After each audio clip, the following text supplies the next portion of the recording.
कितना आसान है ना इस देश में लोकतंत्र खत्म होने की दुहाई देना और फिर इसी लोकतंत्र में रहते हुए आराम से झूठ बोल देना, प्रधानमंत्री से लेकर राष्ट्रपति तक पर सवाल उठा देना, बयानों की ऐसी बौछार करना कि सारी उसमें हदें पार हो जाएं, मोदी विरोध में देश विरोधी तक एजेंडा फैला देना और फिर तब भी बात ना बने तो देश की राजधानी दिल्ली की सड़कों पर उतरकर चुनाव आयोग को चुनौती देना, पुलिस के साथ उलझना, नियम तोड़ना, बैरिकेड फांदना, संसद न चलने देना, स्पीकर को आंख दिखाना और पता नहीं क्या क्या करना।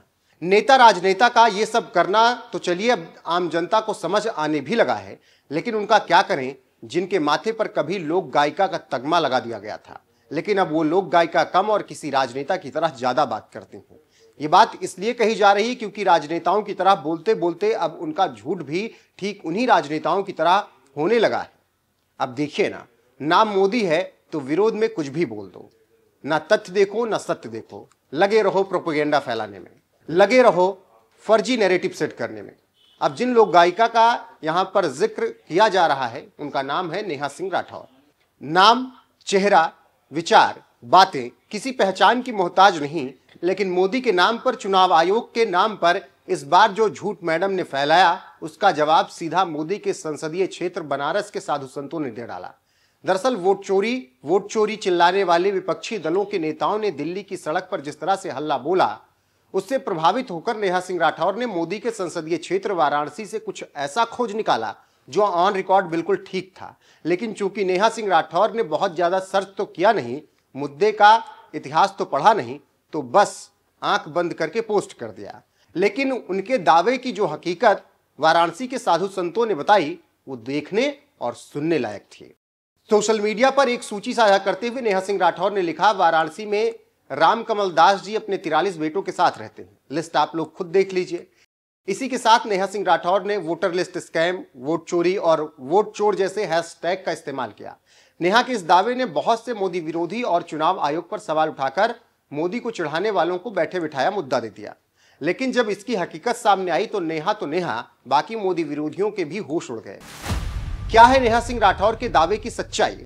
दरअसल ये मामला काशी के श्री प्राचीन राम जानकी मठ का है। राम जानकी मठ के शिष्यों ने इसकी सच्चाई बताई है। आखिर उन सभी के पिता के नाम पर एक ही नाम क्यों लिखा है, इसका जवाब भी दिया और बताया है कि पिता के स्थान पर सभी शिष्यों को गुरु का नाम दिया गया है।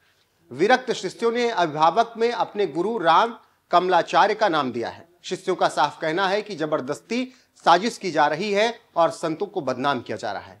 गुरु शिष्य के बीच ये परंपरा बहुत पुरानी है और सदियों से चली आ रही है, लेकिन बिना सच जाने नेहा सिंह राठौर और कांग्रेस दोनों ने इस मुद्दे को बनाया है।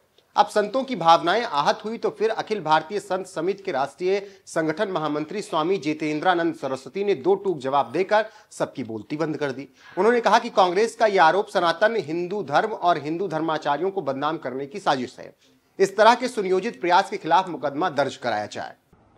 बिहार में एसआईआर और दिल्ली में विपक्षी दलों के चुनाव आयोग के विरुद्ध प्रदर्शनों के बीच एक सुनियोजित षड्यंत्र के तहत सनातन हिंदू धर्म को निशाने पर लिया जा रहा है।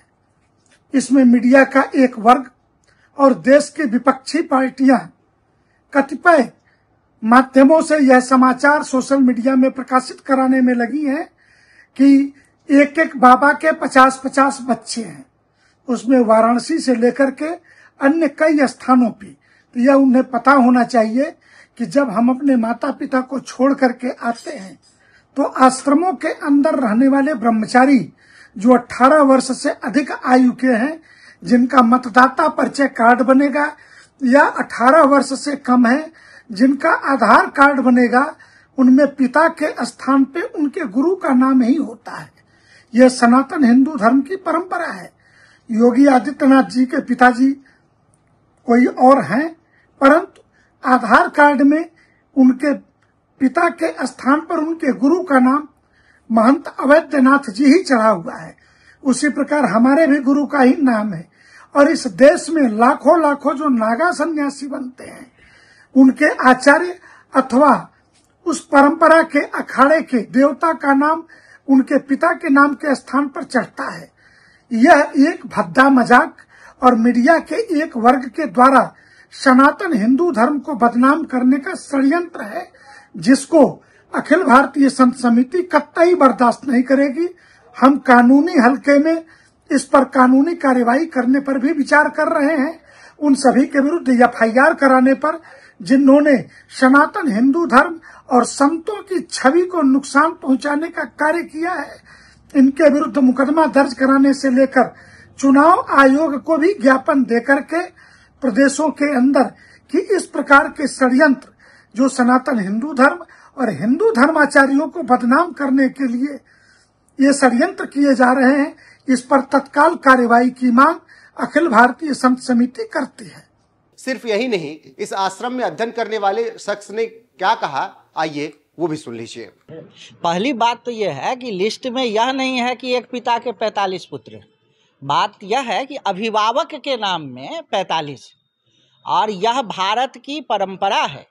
पूरे भारत में जहाँ जहाँ पर विरक्त शिष्य होते हैं, शिष्य दो तरह के होते हैं, एक विरक्त शिष्य, एक गृहस्थ शिष्य। विरक्त शिष्य का मतलब यह हुआ कि जिन्होंने अपना घर बार परिवार माता पिता गोत्र छोड़ करके और मठ में रहने के लिए आ गए, वैसे शिष्यों को विरक्त शिष्य कहते हैं। तो पूरे भारत की यह परंपरा है कि जो विरक्त अथवा संन्यस्त शिष्य हैं, उनके पिता के नाम के जगह गुरु का नाम लिखा जाता है। और संसद के द्वारा यह प्रस्ताव भी पारित हुआ है कि जिन जिन जो साधु हैं वो अपने पिता के नाम की जगह गुरु का नाम लिखें। पासपोर्ट आदि में दिक्कत आता था उस विषय में। तो यह लिस्ट एकदम सही है, लेकिन इसका यह अर्थ नहीं है कि गुरु जी के 45 औरस पुत्र हैं। सुन लिया आपने, स्वामी जितेंद्रानंद सरस्वती ने कैसे इस पूरे मुद्दे की हवा निकाल दी, और बच्चों ने भी साफ साफ सब कुछ बता दिया।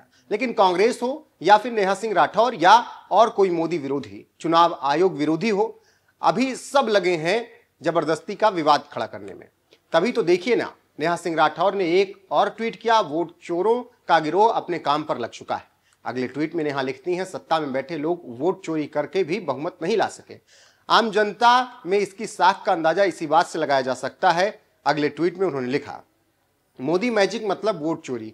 अगले ट्वीट में लिखा, सुनो चुनाव आयोग, अपनी हदों में रहो, मताधिकार छीन लोगे और वजह भी नहीं बताओगे। मेरी सलाह मानो, जनता के सब्र का इम्तिहान मत लो। तुम्हारी ईमानदारी और निष्पक्षता दुनिया जान चुकी है। और फिर एक वीडियो शेयर करते हुए नेहा सिंह राठौर लिखती हैं, साहब जनता का वोट चुराना माफ करने के काबिल नहीं है।